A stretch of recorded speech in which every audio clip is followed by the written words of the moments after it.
Jangan lupa subscribe YouTube channel Metro TV News dan jangan lupa nyalakan notifikasinya.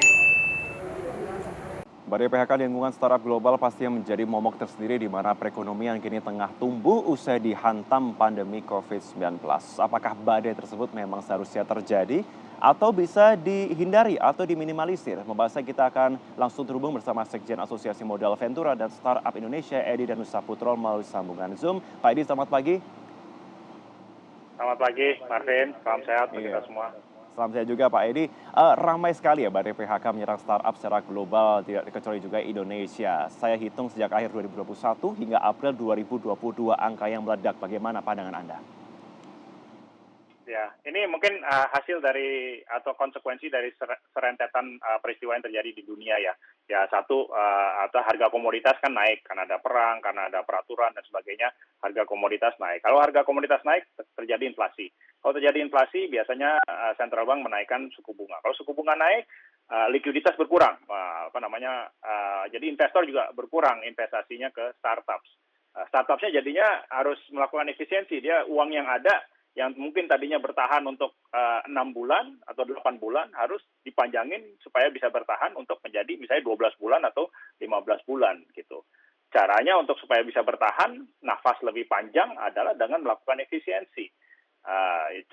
Beberapa cara untuk melakukan efisiensi ada pengurangan marketing budget, melakukan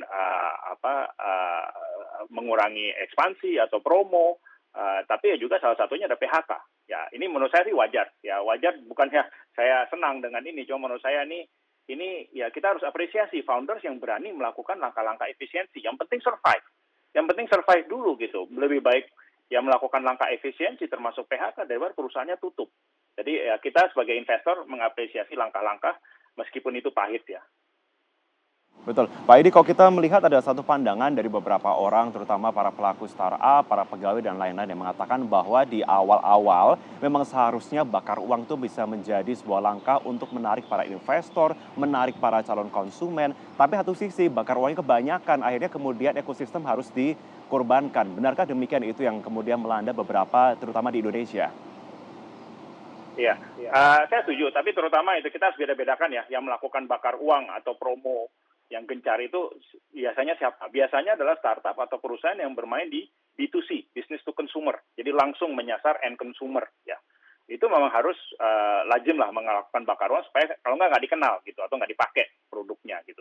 Beda dengan B2B, business to business yang menyasar UKM atau korporasi itu mungkin sedikit berbeda karena ya nggak perlu lah. Itu kan target marketnya berbeda. Nah kita yang diuntungkan tuh siapa? Yang diuntungkan tuh kita. Ya untuk dari bakar-bakar uang ini karena kita sebagai konsumen menikmati harga lebih murah dan seterusnya. Tapi menurut saya bakar uang itu lumrah, lazim, tapi ya mungkin hanya di awal-awal ya. Ya itu di awal-awal perusahaan berdiri ya dia kan harus mendapatkan customer dan sebagainya. Tapi masa udah tahun ke-5, 6, 7, 8 misalnya gitu masih terus bakar uang. Nah menurut saya tuh itu seharusnya ada waktu-waktu itu udah harus dikurangi dan menuju profitability. Ya, jadi bakar uang di awal oke. Tapi kalau dilakukan terus-menerus ya kita sebagai investor mempertanyakan ini bisnis modelnya tepat atau enggak kalau masih udah nggak muda, masih terus melakukan bakar uang.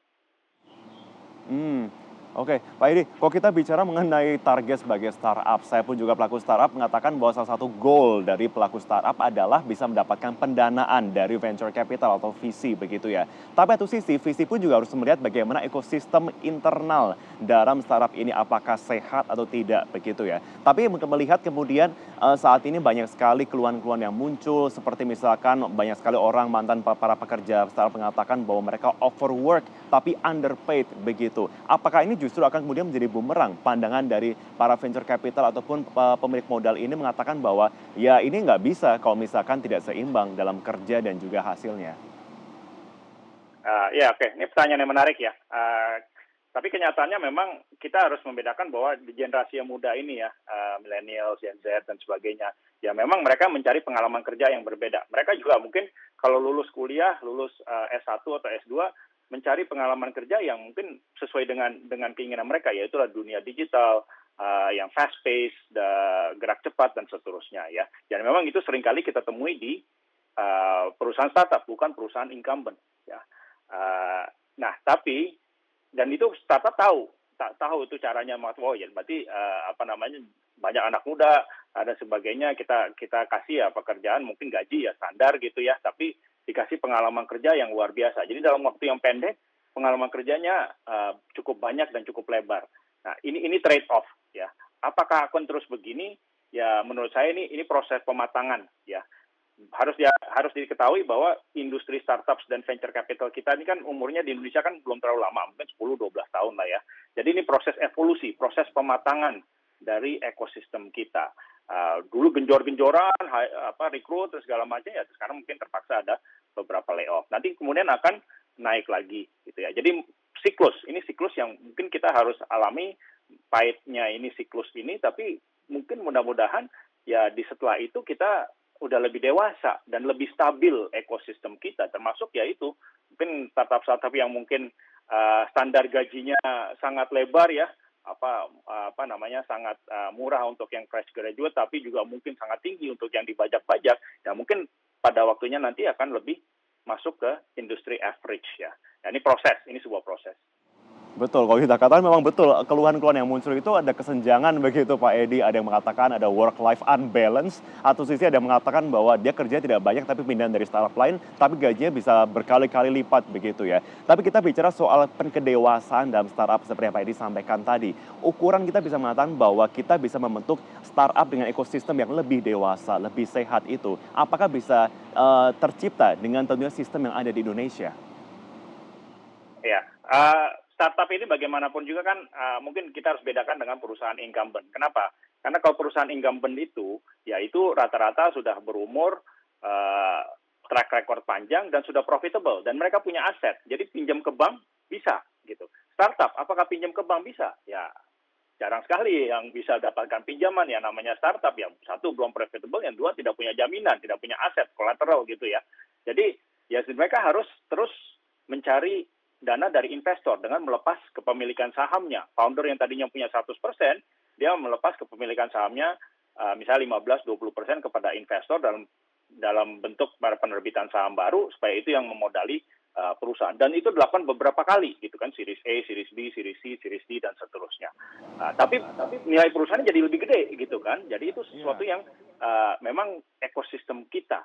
Nah, tapi kalau menurut saya dalam proses pematangan ini makin lama akan makin selektif, investor akan makin selektif, startup juga harus makin selektif dalam menjalankan bisnisnya. Saya selalu bilang kepada founders yang saya temui gitu, ya kamu harus punya profitability atau path to profitability, dan harus dimulai dipikirin exit-nya gitu ya. Exit itu dalam arti adalah ya bagaimana ujungnya gitu, apakah IPO di pasar modal gitu ya, apakah ada strategic sale, mergers and acquisition dan sebagainya.